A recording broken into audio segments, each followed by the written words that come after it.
रामगढ़ नाम के एक छोटे से गांव में एक सुंदर सा फूलों का बगीचा था, लेकिन गांव वाले उस सुंदर बाग में नहीं जाते थे, क्योंकि उन्हें लगता था कि बगीचे के पीछे वाली गुफा के अंदर से जीनू की आवाज़ें आती है, जो उस गुफा के आसपास से गुजरने वाले लोगों को आवाज़ें देता है, जिससे गांव वाले बहुत डरते थे। एक दिन गांव के दो दोस्त अपने खेत पर आपस में बात कर रहे थे। पप्पू भाई, कल मैं उस बगीचे की तरफ गया था, वहां मुझे फिर से जीनू की आवाज आ रही थी। भाई गोपी, तुम वहां गए ही क्यों? क्या तुमको नहीं पता कि बाग के पास वाली गुफा में जीनू रहता है? अगर वो तुमको कुछ कर देता तो इसके बाद याद रहे, कभी बाग की तरफ मत जाना। फिर दोनों दोस्त आपस में बात करते हुए खेत से चले जाते हैं। अगले दिन गांव का एक लड़का सोनू, यार राजू, इस गुफा में से आवाजें कौन देता है? मुझे इसके पीछे कुछ ना कुछ राज नजर आता है। तभी राजू बोलता है, सोनू भैया, जो भी हो, गलती से भी उस गुफा में जाना मत। लेकिन मैं इस रहस्य के बारे में तो जानकर रहूंगा। आखिर ये गांव वाले डर के साए में कब तक रहेंगे? उसके बाद शाम हो गई। फिर सोनू और राजू अपने अपने घर चले गए। अगले दिन सारे गांव में सन्नाटा था और सोनू के घर के बाहर उसकी लाश रखी हुई थी। सब रो रहे थे। शाम को मुझसे बोलकर निकला था कि किसी रहस्य से पर्दा उठाने जा रहा हूं। मेरे सोनू की बहादुरी उसे ले डूबी।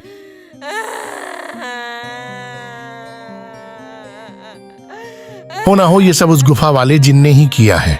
हाँ, उसी गांव में दुर्गादास जी नाम के एक व्यक्ति रहते थे, जो एक किसान थे।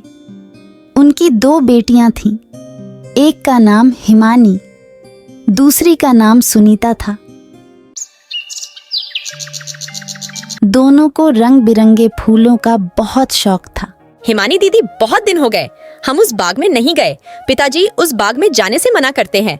एक वहीं तो जगह है जहाँ रंग बिरंगे फूल खिलते हैं। है सुनीता, सच में उस बाग में बहुत सुंदर सुंदर फूल खिलते हैं, लेकिन पिताजी हमको वहां जाने नहीं देते हैं। वो कहते हैं बगीचे के पीछे एक गुफा है जो बहुत ही भयानक है। हमारा वहां जाना सही नहीं होगा। लेकिन गांव के सोनू अंकल की मौत के बाद तो वो गुफा और ज्यादा भयानक हो गई है। अरे हिमानी दीदी, ये सब झूठी बातें हैं। मुझे नहीं लगता वहां ऐसा कुछ है। वैसे भी किसी ने जीनू को अपनी आंखों से देखा नहीं है, बस आवाज ही सुनी है। अगर सच में वहां कोई जीनू होता तो कोई ना कोई तो उसे देखता। बोल तो सही रही है सुनीता, मुझे भी ऐसा ही लगता है। वहां कुछ नहीं है। ठीक है, हम दोनों उस बाग में चलेंगे और क्या पता सोनू, अंकल की मौत का राज भी पता चल जाए। हाँ दीदी, वहां हम सुबह चलेंगे, तब आपने खुद देख लेना अपनी आंखों से क्या सच है। लेकिन पिताजी हमें नहीं जाने देंगे सुनीता। पिताजी कुछ काम से सुबह शहर जाने वाले हैं। उनके जाने के बाद हम लोग उस बगीचे में जाएंगे और पता लगाएंगे। हाँ ठीक है। इसके बाद दोनों बहनें जाकर सो जाती है। अगली सुबह, देखो, मेरी प्यारी बेटियों में किसी काम से शहर जा रहा हूं। तुम दोनों भूलकर भी उस बाग में फूल तोड़ने नहीं जाऊंगी। वो जगह अच्छी नहीं है। सोनू भी वहीं जाने से मारा गया। हम दोनों बहनें वहां नहीं जाएंगे पिताजी। इसके बाद दुर्गादास जी वहां से चले जाते हैं। उनके जाते ही दोनों बहनें उस बाग की तरफ जाने लगती है। तभी गांव का एक आदमी उन्हें देख लेता है। अरे हिमानी और सुनीता बेटी, उस बाग की तरफ कहाँ जा रही हो? क्या तुम्हें नहीं पता, बाग के पीछे एक गुफा है जो बहुत डरावनी है। वहां अक्सर किसी जीनू की आवाजें आती है। अरे काका, हम दोनों बस वहां घूमने जा रहे हैं। हम वहां से फूल तोड़कर वापस ही आ जाएंगे। आप चिंता मत करो, हम बाग के उस तरफ वाली गुफा में नहीं जाएंगे। चलो ठीक है हिमानी बिटिया, लेकिन तुम शाम होने से पहले आ जाना। चलो फिर मैं चलता हूँ। इसके बाद उन्होंने वो आदमी वहां से चला जाता है। थोड़ी दूर चलने पर हिमानी और सुनीता देखते हैं कि दो चोर आपस में बात कर रहे हैं। अरे भाई, हम लोग ये सही कर रहे हैं क्या? गांव वाले तो कहते हैं उस गुफा में जीनू है जो लोगों को आवाजें देता है। मुझे तो नहीं लगता है कि ऐसा कुछ है। वो गुफा गांव के सरपंच की है। मुझे तो लगता है उसमें बहुत सारा खजाना होगा और ये सब लोग को डराने का बहाना है। पर चलो, आज चलकर देख ही डालते हैं। इसके बाद वो दोनों गुफा की ओर चलने लगते हैं। उन्हें गुफा की ओर जाता देख हिमानी और सुनीता भी उनके पीछे जाने लगती है। तभी वो देखती है दोनों चोर गुफा के अंदर जाने ही वाले होते हैं कि वहाँ एक बूढ़ी औरत आती है जो दिखने में भिखारन जैसी लेकिन डरावनी होती है, और उसके हाथ में एक टोकरी होती है जिसमें बहुत सारे फल होते हैं। तभी डरावनी बुढ़िया दोनों से कहती है, कहाँ जा रहे हो तुम दोनों लोग? क्या तुमको पता नहीं है इस गुफा में एक जीनू रहता है? क्या कहा? अरे जीनू। अरे बाबा। तभी उस जीनू की आवाज आती है, कौन है वहां? क्या कोई मुझे सुन पा रहा है? अंदर आओ, निकालो मुझे यहाँ से। जीनू की ऐसी डरावनी आवाज सुनकर वो दोनों डर जाते हैं। अरे भाई भागो यहाँ से, इस गुफा में तो सच में कोई जीनू है। भागो यहाँ से। मैंने तो पहले से ही कहा था यहाँ दोबारा मत आना, नहीं तो वो तुम्हें जिंदा नहीं छोड़ेगा।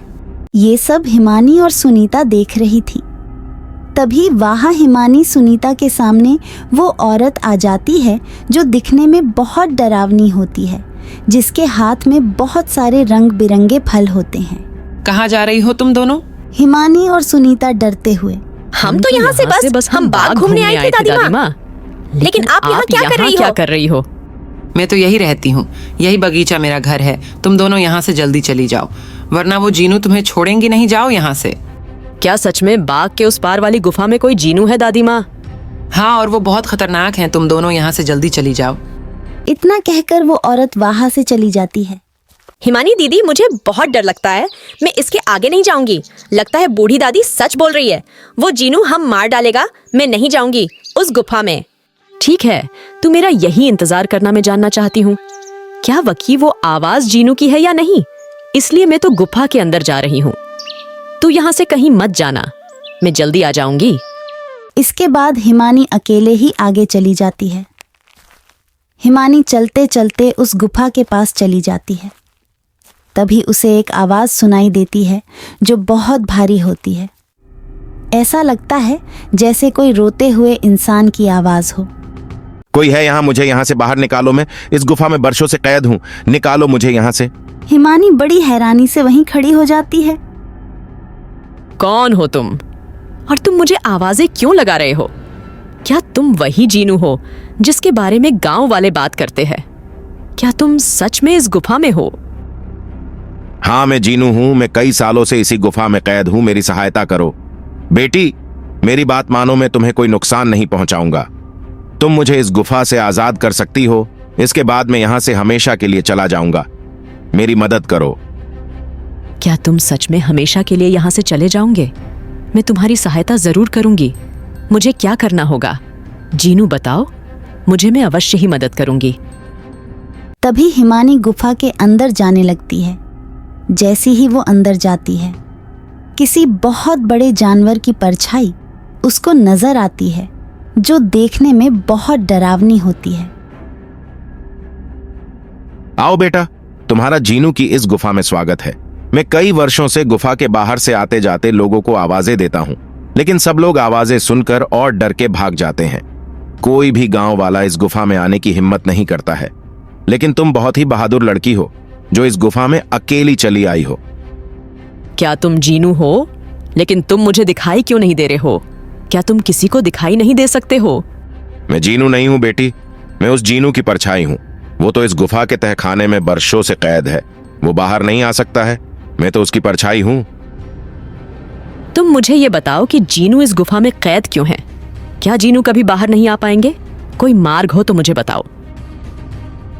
मार्ग है बेटी, और तुम उस मार्ग तक पहुंच सकती हो, लेकिन तुम्हें उसके लिए इस गुफा के अंदर उस तहखाने तक जाना होगा। वहीं उसकी आजादी का राज तुमको बताएगा। जिसके बाद ही हिमानी मशाल लेकर उस गुफा में जाती है। जैसे ही हिमानी उस तहखाने में चली जाती है तो उसे एक आग जलते हुए दिखाई देती है। वो जैसे उस आग के पास जाती है।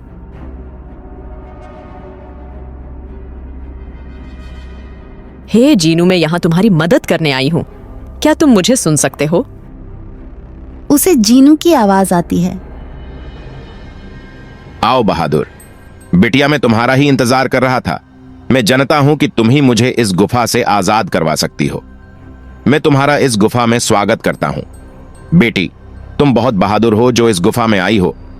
मेरा नाम गुल्लू जीनू है। मैं यह कई सालों से कैद हूं। तभी अचानक जोरदार बिजली कड़कती है और गुल्लू जीनू उसके सामने आ जाता है, जो बहुत ही डरावना होता है। लाल आंखें और नीला शरीर उसके सिर पर लंबी सी चोटी होती है जो काफी बड़ा होता है। हिमानी के सामने वो आता है। उसे देखकर हिमानी थोड़ा डर जाती है। देखो, तुम डरो मत बेटी, मैं तुम्हें कुछ नुकसान नहीं पहुंचाऊंगा। मैं जानता हूं तुम मेरी मदद करने आई हो, लेकिन मेरी मदद करना इतना भी आसान काम नहीं है। तुम एक बार और सोच सकती हो। क्या तुम वाकई मेरी मदद करना चाहती हो? लेकिन मैं तुम्हारी मदद कैसे करूंगी जीनू, और तुम यहाँ कैद कैसे हो गए? बताता हूं। बहुत वर्षों पहले इस गुफा में एक औरत रहती थी जो बहुत गरीब थी, जो गुफा के बाहर वाले बाग से फल तोड़ा करती थी और उन्हें खाया करती थी। एक दिन उसने बाग के सारे फल तोड़ लिए और यहां इस गुफा में लेकर आ गई। उन्हीं फलों के बीच एक रहस्यमयी फल भी था जो बहुत ही चमकदार था, जिस पर मेरी नजर थी। वो फल मेरी उम्र को 1000 साल और बढ़ा सकता था, लेकिन मैं उस फल को तब तक नहीं छू सकता था जब तक कोई इंसान उस फल को तोड़ ना ले। एक दिन वो औरत उस चमकदार फल को उस पेड़ से तोड़कर इस गुफा में आ गई और मैंने उससे कहा कि हे औरत, तुमने बाग से जो सबसे चमकदार फल लाया है वो मुझे दे दो। इसके बदले में तुम्हारी 2 इच्छाएं पूरी करूंगा। ठीक है, मैं तुम्हें वो फल दे देती हूँ, लेकिन मेरी 2 इच्छाएं हैं। पहली ये कि तुम मुझे वरदान दो, आज से ये बाग मेरा होगा, और दूसरी ये कि तुम इसी गुफा में कैद रहोगी, ताकि तुम्हारे डर से कोई इसी बाग में ना आ सके और हमेशा के लिए मैं ही इस बाग पर राज कर सकूं। वो औरत मुझे फल तो दे देती है और उस फल से मेरी उम्र तो 1000 साल बढ़ गई, लेकिन उस औरत को दिए गए वरदान की वजह से मैं यही कैद हो गया। तब से मैं इसी तह खाने में कैद हूं। क्या आज से पहले तुम्हें किसी ने यहाँ से बाहर निकालने की कोई कोशिश नहीं की? इससे पहले गांव के एक लड़के ने मुझे बचाने के लिए हिम्मत दिखाई थी, लेकिन जैसे ही वो लड़का उस चमत्कारी फल को लेकर गुफा में आ रहा था, तभी उस बूढ़ी औरत ने उसे मौत के घाट उतार दिया और सारे गांव में बात फैल गई कि मैंने उसको मारा है। हाँ, वो हमारे गांव के सोनू अंकल थे। उसको उस बुढ़िया ने मारा है। मैं आपको यह से आजाद जरूर कराऊंगी, लेकिन मुझे तुम्हें यहाँ से आजाद करवाने के लिए क्या करना होगा? तुम्हें यहाँ से उस बाग में जाना होगा। यहाँ तुम्हें वहां रहने वाली उसी औरत की झोपड़ी दिखेंगी जिसके कारण मैं इस गुफा में कैद हूं। तुम्हें उसकी झोपड़ी में जाना होगा। वहां से तुम्हें सबसे सुंदर और चमकदार फल लाना होगा। मेरी मुक्ति उसी फल से हो सकती है। ध्यान रखना बेटी, उस औरत की झोपड़ी में कोई नहीं जा सकता है जब वो सो रही होंगी।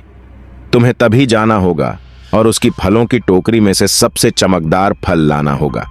उसी फल से मेरी मुक्ति होगी, लेकिन तुम्हें चालाकी से काम करना होगा। अगर उस औरत को पता चल गया तो वो तुम्हें जिंदा नहीं छोड़ेंगी। ठीक है जीनू, मैं तुम्हारे लिए वो चमकदार फल जरूर लेकर आऊंगी।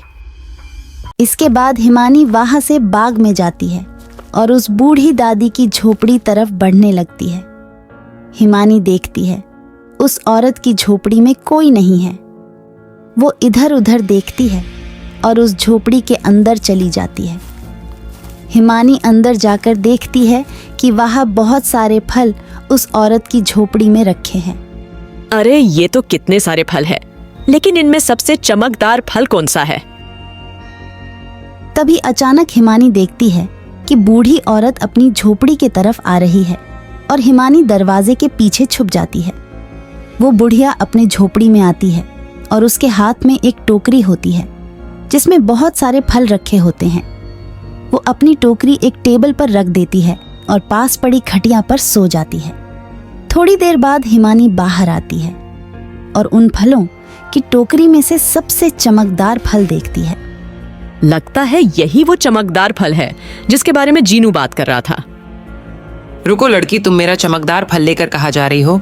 मुझे मेरा फल वापस करो, वरना मैं तुम्हें यहाँ से वापस नहीं जाने दूंगी। हिमानी ये सुनकर डर जाती है। मुझे ये फल ले जाने दो। दादी माँ, मैं ये फल उस जीनू को देकर उसको उस गुफा से आजाद करना चाहती हूँ, ताकि सारे गांव वाले बिना डर यहाँ आ सके। मुझे इस फल को ले जाने दो दादी माँ। क्या कहा लड़की, तू मेरे कई सालों की मेहनत पर पानी फेर देना चाहती हो? उस जीनू के रिहा होते ही ये सब गांव वाले मुझे इस बगीचे से निकाल देंगे। नहीं नहीं, मैं ऐसा नहीं होने दूंगी। मुझे ये चमकदार फल वापस करो। ये सुनकर हिमानी वहां से उस फल को लेकर भागने लगती है और वो बुढ़िया भी उसके पीछे ही भागने लगी।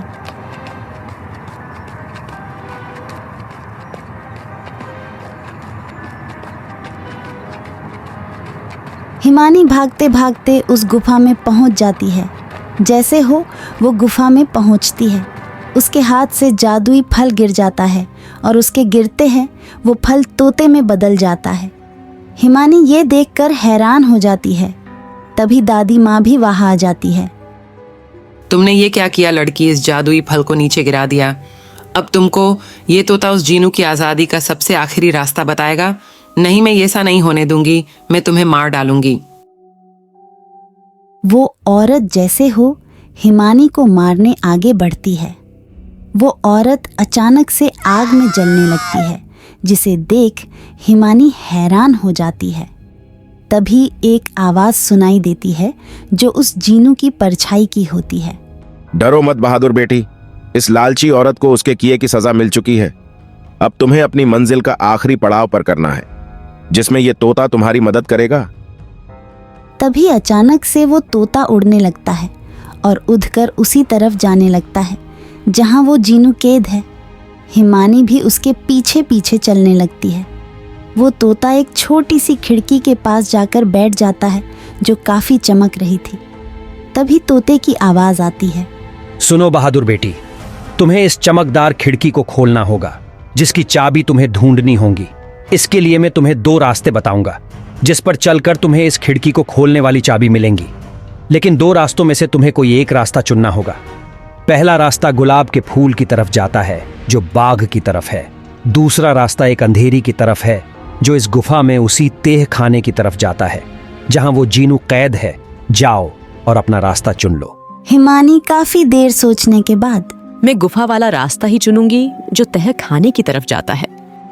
जिसके बाद हिमानी अंदर की तरफ चलने लगती है। तभी हिमानी को एक सिक्का दिखाई देता है। अरे ये सिक्का इतना चमक क्यों रहा है और ये रास्ते में क्यों पड़ा है? अरे ये तो पूरी गुफा में रोशनी हो गई।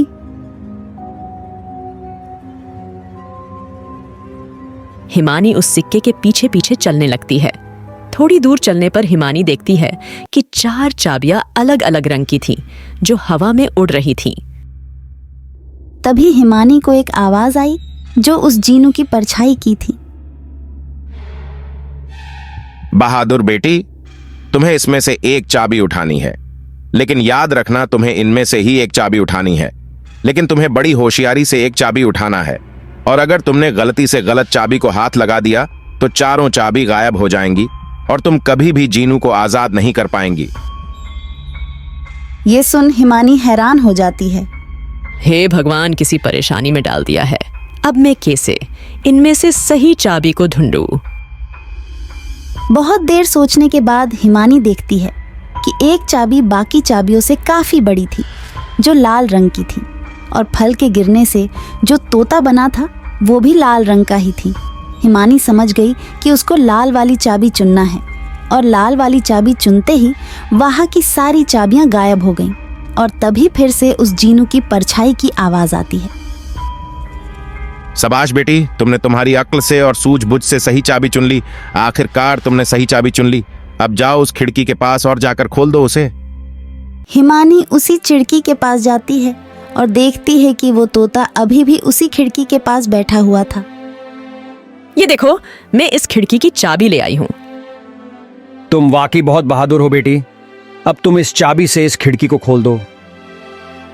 हिमानी जैसे उस चाबी को खिड़की में लगती है, खिड़की खुल जाती है। हिमानी देखती है उस खिड़की के बाहर बहुत रोशनी थी, जिसके चारों तरफ बहुत चमकदार फल चमक रहे थे और तितलियां उसके पास मंडरा रही थीं। वो तोता उड़ते हुए उस खिड़की में चला जाता है जो कई सालों से उस गुफा में बंद था। तुम्हारा बहुत बहुत धन्यवाद बेटी, तुमने मुझे इस गुफा से आजाद कर दिया।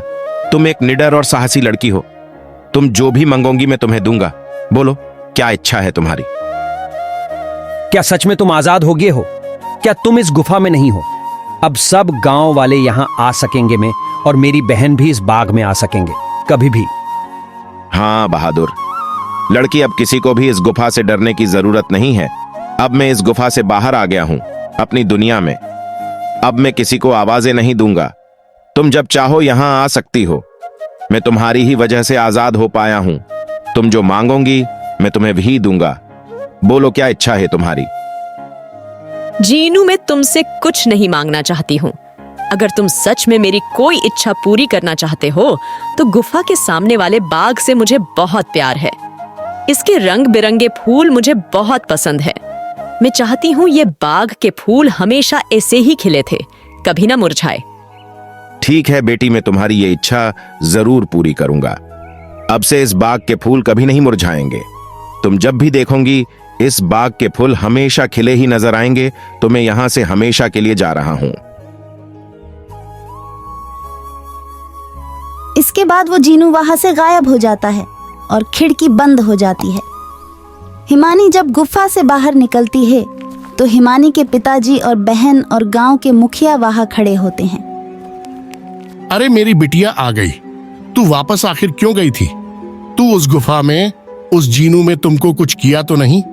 अगर वो जिन तुमको मार डालता तो मैं क्या करता? दीदी, तुम ठीक तो हो ना? क्या तुम्हें उस जीनू ने सच में तुम्हें कुछ नहीं किया? बाबूजी, मैं पूरी तरह से ठीक हूँ और इस गुफा में अब कोई जीनू नहीं है। इस गुफा में जो जीनू था वो हमेशा के लिए जा चुका है। अब आप सभी को डरने की जरूरत नहीं है। अब यह कोई भी आ सकता है। उस दिन से सारे गांव बाग में घूमने जाने लगे बिना किसी डर के।